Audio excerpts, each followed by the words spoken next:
Aujourd'hui, on est à Batu Cave. On voulait y aller super tôt pour éviter. Bon là, comme par hasard, il n'y a personne, mais il y a beaucoup de touristes.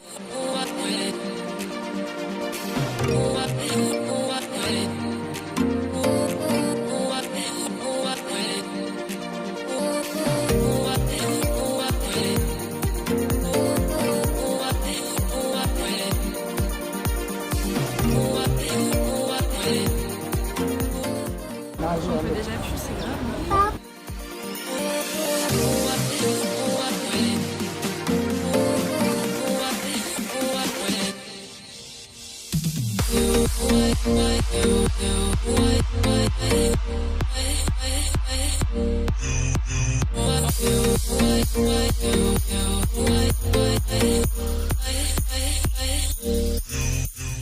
C'est le plus gros sanctuaire hindou hors de l'Inde.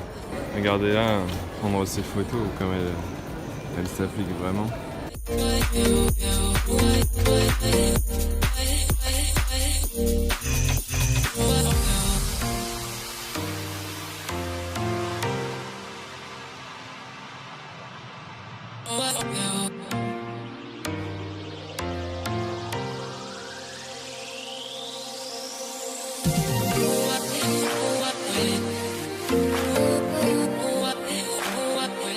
Depuis qu'on est arrivé ici, je me suis blessé. La chambre qu'on devait peindre, c'est celle-là. Et en fait, c'est pas nous qui l'avons peinte. L'affiche qui nous héberge a embauché un travailleur du Bangladesh. Il a fini totalement la pièce. Donc là, elle est nickel, elle est presque prête. Il faut juste qu'on lave la terrasse.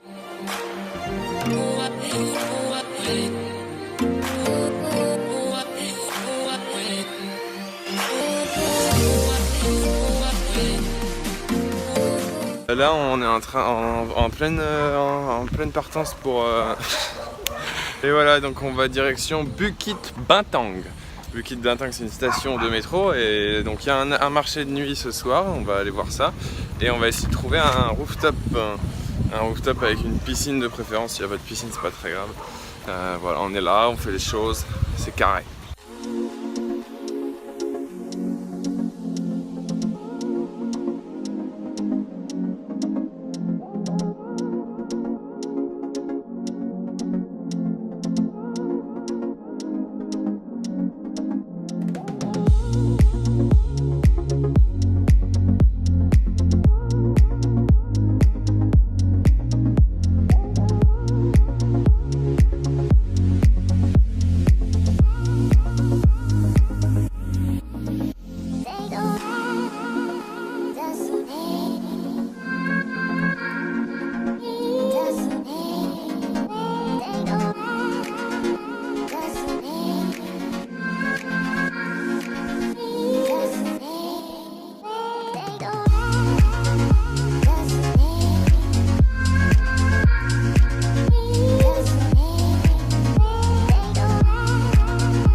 Écoutez, c'est officiel, ce temple est le plus beau temple taoïste qu'on ait vu. C'est vachement différent parce qu'on n'a pas vu beaucoup de temples chinois.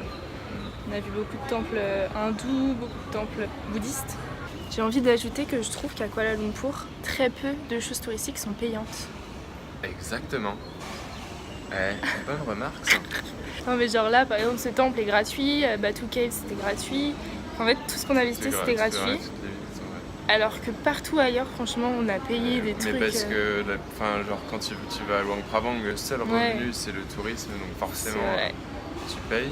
Et genre au Laos, tu payes pour voir un temple de 3 mètres carrés, mais tu payes super cher. Vietnam, Laos, Thaïlande, le revenu principal c'est quand même le tourisme, donc forcément tu payes un petit peu.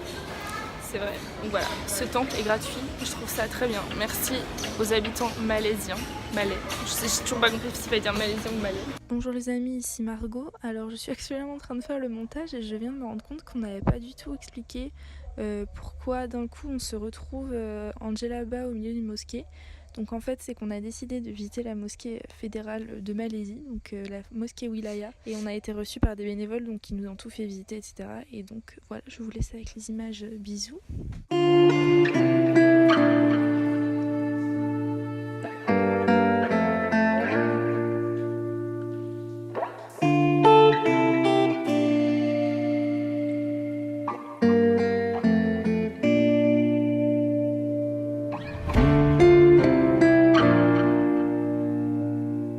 On sort de la mosquée, c'était incroyable, on a vécu une expérience inattendue. Donc les personnes qui étaient là, elles avaient qu'une envie, c'est qu'en fait on partage ça avec tout le monde. Donc elles avaient qu'une envie, c'était qu'on filme. On s'était quand même bien assuré avant de pouvoir filmer la prière, de pouvoir filmer les gens et tout, et Ouais. au contraire ils étaient super contents qu'on le fasse. Ouais, Ah oui. on a visité pendant je pense 3/4 d'heure. Parce qu'en fait, donc, quand on est arrivé, nous on s'attendait juste à visiter la mosquée. En fait, on pensait qu'on allait faire ça tout seul et tout. Et en fait, du début à la fin, on a été pris en charge par des volontaires. Le sac. On est arrivé pile à l'heure de la 3e prière de la journée, donc c'était un hasard total. Et du coup, on a pu. Donc j'ai accompagné la dame à aller se nettoyer, parce qu'avant la prière, il faut qu'il se nettoie, donc le visage, les bras, les pieds. Et donc après, on a assisté à la prière. Donc Ouais. on avait une petite zone dédiée.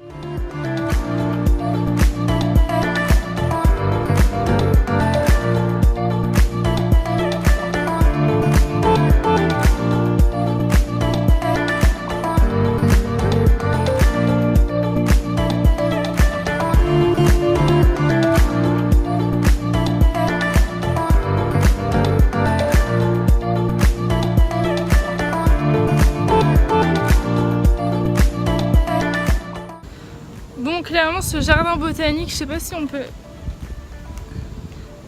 Ouh, la danse de la pluie. Je sais pas si on peut dire que vraiment ce soit quelque chose de inratable à Kuala Lumpur, parce que c'est vraiment. Déjà, il y a personne, c'est désert, il n'y a pas d'orchidées, et c'est censé être le jardin des orchidées. On ne change pas l'équipe qui gagne, on a nos jus. Et je suis habillée en Ghislain Gigot. C'est parti, on est dans le Uber direction. J'ai eu ma petite chemise pour l'occasion. Vous aurez bien remarqué quand même. Bon, comme à notre habitude, on a encore 5 heures d'avance à l'aéroport. Hein. 3. On a 3 heures d'avance, donc autant dire qu'on est plutôt large. Et là, on cherche un McDo parce qu'il est 13h30, mais on n'en trouve pas. Et Margot est plutôt paniquée en fait. Hein. Je panique, franchement, je panique. Il y a un McDo. Lambda. Ah, c'est parti les amis.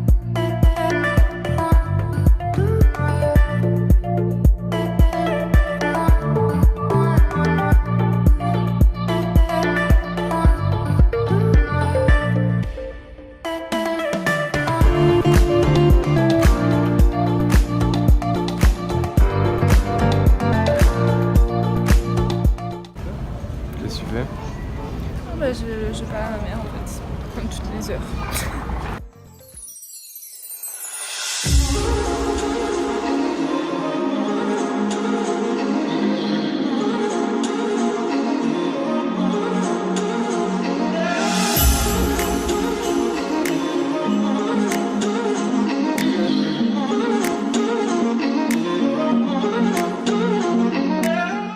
Je sais pas si c'est l'heure qui fait ça ou si c'est la période, j'en sais rien. Mais franchement, il y a personne qui marche dessus, il y a des chemins pour tout le monde.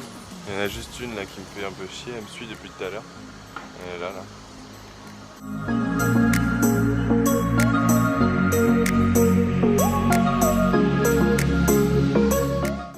Allez, on n'abandonne pas. Quand on veut voir quelque chose de joli, avoir un beau point de vue en hauteur, on n'a pas le choix les amis. Il faut marcher. Et surtout grimper.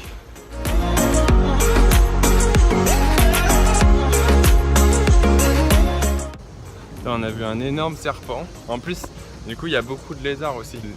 Des assez gros lézards quand même. Donc quand ils se déplacent, ils font un peu de bruit. Et donc là, Margot, elle est un peu terrorisée quoi. Parce qu'on entend des bruits tout le temps. Pas terrorisée. Ouais, t'es terrorisée clairement. C'est pas vrai du tout, je sais pas. T'es terrorisé, on va pas se le cacher. Moi, je suis serein. Hein. Oh putain, un serpent. On a trouvé un petit restaurant les amis, il y a personne. Mais en fait là on est à Ubud. Ubud. Au bout d'un moment, vous comprenez ou vous comprenez pas. Ubud, je boude, Ubudness. Ubud. Bref, on est à Ubud, c'est en plein milieu de Bali. Et donc en fait j'ai créé un programme, j'ai une grande expérience dans le domaine du tourisme, donc j'ai créé un programme spécialisé et détaillé donc, pour nos séjours.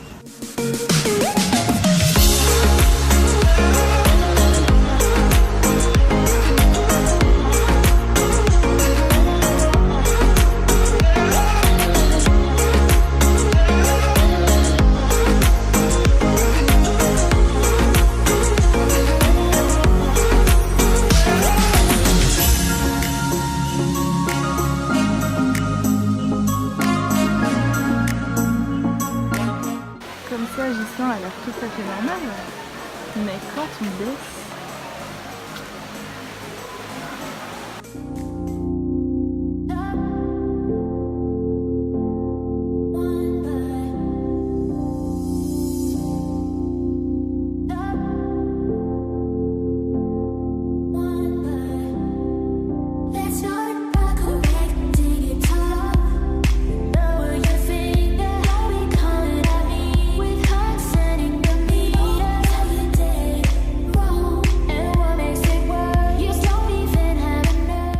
C'est notre deuxième jour à Bali et là on visite le Water Palace, donc Sarawasati Temple, je sais plus trop. Et du coup là on va partir vers notre nouvelle destination qui est le Mont Batur. Voilà.